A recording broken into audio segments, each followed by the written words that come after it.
Hello and welcome to my channel. My name is Lena and I'd like to talk to you about books I read in July. First of all, I finally finished the first volume of War and Peace by Leo Tolstoy. The girls who participated in a read-along, they by this time have finished both volumes, but I have finished only the first one. In my edition, my edition comes in 4 volumes, so this first 2 volumes I finished. So the first volume consists of these two books. I appreciate Tolstoy not for his writing style, because the language has changed a lot, and I cannot appreciate his writing style right now.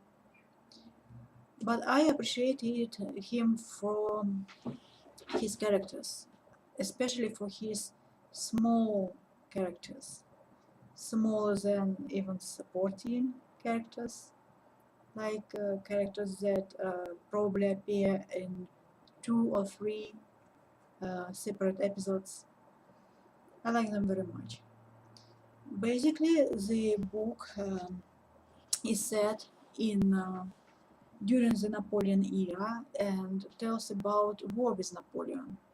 The first volume tells about some first battles, like Austerlitz. Um, it the main characters are 5 aristocratic families: the Rostovs, the Balkonskis, the Bezukhovs, the Kuragins, and the Drubetskoys. Um,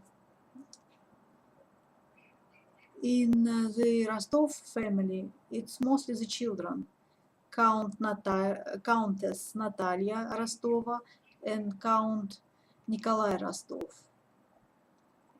They also have a cousin, an orphan girl, Sonia, who lives with them, and they have a very good friend, um, Boris Drubetskoy.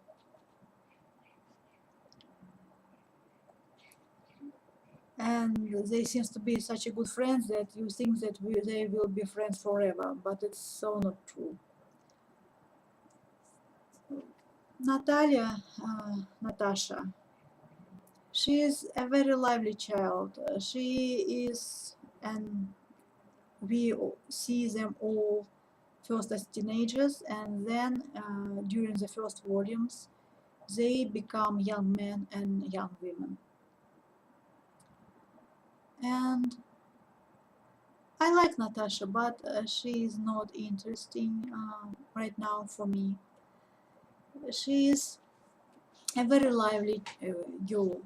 She emits energy. She is passionate about life itself. She is.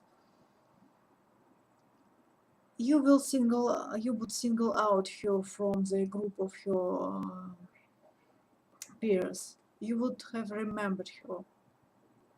She has some sort of sparkle, light inside her. She is very lively.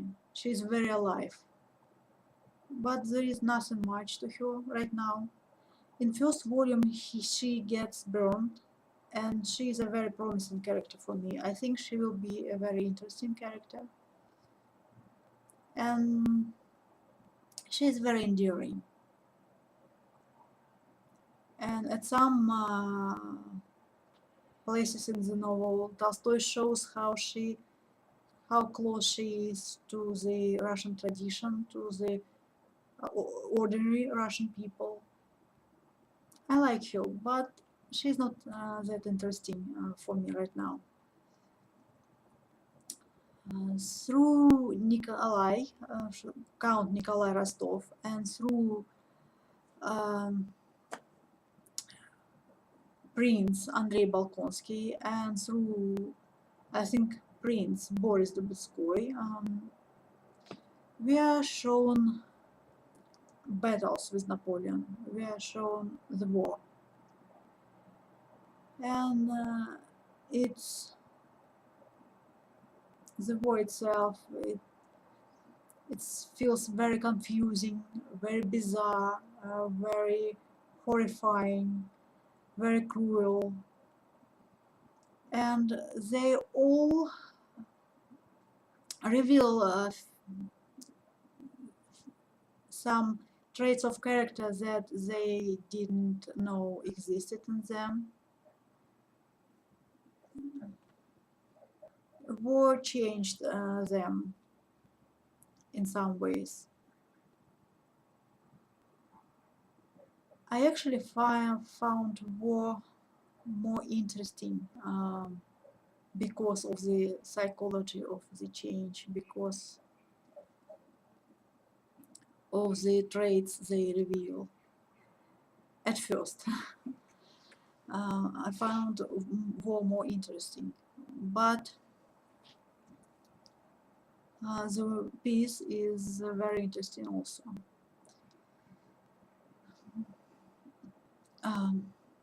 The journey of Boris Drubetskoy from this teenage boy to the man he has become by the end of first volume actually made my skin crawl, and the hairs on the back of my head stand up. For me, it was the most horrifying part of the whole book, although it is, I think, quite natural. It happens.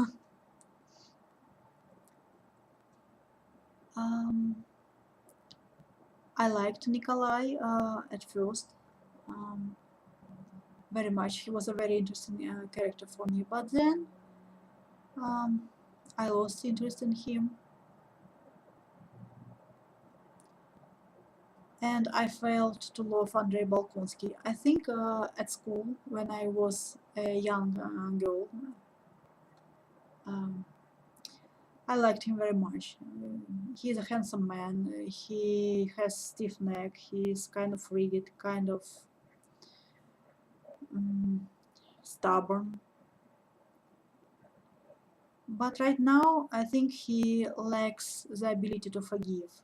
He's not a cruel man, but he lacks kindness. There is not much kindness in him. And I like his sister, Princess Maria, because I feel sorry for her. They have this very eccentric, very strict, tyrannical father. He is a tyrant, and he sometimes can be very cruel. And the older he gets, the crueler he gets towards Maria, Princess Maria. And she is the main target for his cruel remarks.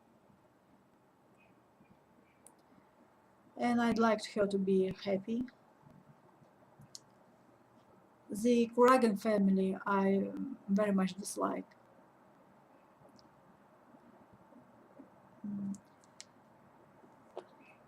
I think the main character of this book is Pierre Bezukhov. And I heard from Anna BBO3 AAV that Pierre Bezukhov was very important to Leo Tolstoy himself, that he was some sort of manifestation of Leo Tolstoy. And I'd like to read some good Leo Tolstoy's biographies and to see it for myself, is it true or not. I like him. He is Pierre Bezukhov. At first, he let other people decide for himself, to make decisions for him, to rule his life and his destiny, and he ruined his life that way. But when he hit the bottom in his understanding of it, he tried to change himself. He tries to change himself. He tries to evolve, to improve himself, and he tries to change the world. He tries to be of help, to be useful, to make something for the world. And it's endearing. And he's a very kind man. But at the same time, he's prone to fits of rage. I like him very much. The whole experience, the whole book. First of all, it's set in 1812, somewhere around this time. But it's a very high-paced novel. Strangely enough, it's very high-paced. And it can be, at times, it was uplifting and exciting and endearing, and at other times it was sad and cruel. And I think it truly is a great work of literary fiction. And I would advise you to read it.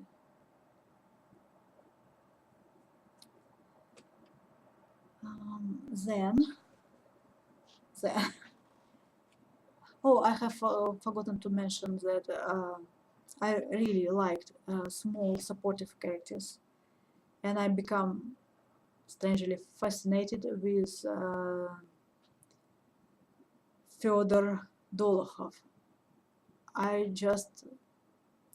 Every character of Leo Tolstoy is flawed in some way or another, but this character I just want to see whether he has something good in him apart from his love for his family.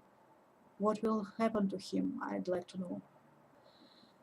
Well, next I finished Annihilation by Jeff VanderMeer, and I didn't expect to like this book. I know it won a Nebula Award, but I didn't expect to like it because the motivations of characters, clear, believable motivations, are very important to me. And in this book, for me, motivations were very questionable. It tells about an expedition to the Area X, some sort of anomaly. And it's 12 expeditions. So 4 women who doesn't even know each other, doesn't even know each other's names. They call themselves the biologist, the anthropologist, the psychologist, and the surveyor. So these 4 women sent to this Area X, and they to survey it, to research it, to explore it, and they are don't even given computers. They are given plain paper notebooks to make their observations. And they have no means of communication with the headquarters. They told that when they are ready to be extracted, they should go to the extraction point and wait there. They will be noticed, they will be seen, and they will be extracted. And no one of them remembers how they get to the Area X because they were hypnotized. Later on, in the beginning of the novel, we find out that 11's previous expeditions did not succeed. Sometimes people just committed suicide. At some expeditions, people killed each other, shoot each other. And these 4 women, they just signed up for it. Like, well, why not? It makes it more interesting, right? Then actually some people from the 11th expedition, they some they returned home in some strange way. They just appeared at home, like operated at home. Nobody knows how they get there, and they do not remember how they get there. And they are somewhat changed. They have their memories, I suppose, but they does not have some sort of some traits of their characters. They are changed in character. They are more aloof, more distant. One of them was actually a biologist husband, the husband of the biologist. And afterwards, these people who came back from 11th expeditions, they died from cancer. So it's just one more reason to go there, right? And biologist, that was her motivation to go there. She wanted to see this Area X for herself. She wanted to understand what happened to her husband and to see this Area X for herself. And at first I did not believe her. But afterwards she convinced me. I understood why she was there. And I think you will too. You will understand it too, why she couldn't not go. I'm sorry for the double negation.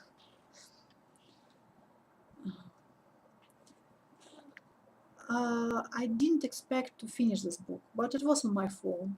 It was close at hand. It was easily reached, and I kept on reading, and I really, really liked it. Right now, I'm not actually a fan of such types of stories. You know, when you're not sure what's going on. At first, you're not sure whether those four women are the guinea pigs the Southern Rich experimenting on. Then you're not sure whether everything is really happening or it just hallucinations, whether the biologist sees it all or she is riding high fever and she is hallucinating. You are never sure. But I became interested in the story and I wanted to know what is Area X, what it's all about. So I'd like to read the second book and the third book. I've heard about it, the trilogy first from Sophie Carlon, an Australian booktuber. And then she said that she loved the first book, the one that won Nebula Award, Annihilation. Then she was disappointed in the second book, and that she still has high hopes for the third one. She hasn't read it yet. And then I watched Adam's video from Adam from Memento Mori, and he said that he didn't really like the first book, but he loved the second book. And now I am interested to see how I will find it. Well, and finally, I finished, it was easy, third book. It's actually the third book in the series, and it's The Mummy Case by Elizabeth Peters. It's the third book in Amelia Peabody mysteries. Amelia Peabody lives during Victoria era, and she loves Egypt and she loves Egyptology. She has a husband and a young child, young son, um, who is called Walter, but they have a pet name for him, Ramses, like a pharaoh. And this time, they go to Egypt and they bring along their son. And I think the book benefits very much from this character, from this additional character from the son, because it was hilarious, and it was hilarious thanks to this character. I liked it very much. So this time, Amalia and her husband, they intend to do excavation, and just excavation. They do not intend to do any investigations, because investigations, they hamper the progress of the excavations itself, and they are, first of all, archaeologists. By the way, they are partners, because Amalia is a very strong-minded woman, very brave woman, very strong woman, and very opinionated woman. And luckily for her, her husband loves her the way she is. Then, in this particular story, the black market is flooded by artifacts, by relics, by beautiful ancient things. And Amalia believes that ancient tomb or tombs were found, but this time she believes that behind it all is some sort of criminal mastermind. By accident, she acquires a scrap of papyrus, and strange things start happening.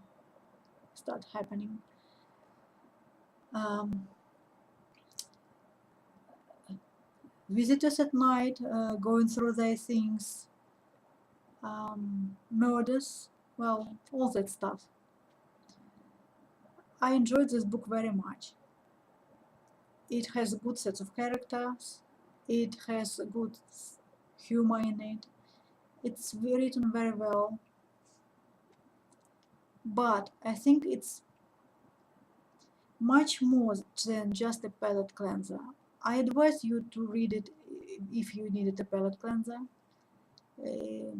like something enjoyable, something light, and something that will not irritate you in any way. But I think it's much more than that. Elizabeth Peters, she had a PhD in Egyptology, and in this particular book, she shows an Egypt as a very divided country, divided in religious way. I have never thought about that, and she shows that during Victorian era, it's 1895 probably, 1896, a bit earlier. Muslims and Copts who were Christians lived nearby in Egypt, and there were also very many other religious missionaries, and it was very interesting. So I think those books are much more than just palate cleansers, and I liked it very much, and I enjoyed it very much, and I will keep on reading. By the way, when I started to read it, I thought it was predictable. I thought that I probably shouldn't read a book from the series each month, that I should read a book maybe a year, maybe 2 books a year, but I was wrong. It wasn't predictable. It had some turns and twists, and I advise you to read it.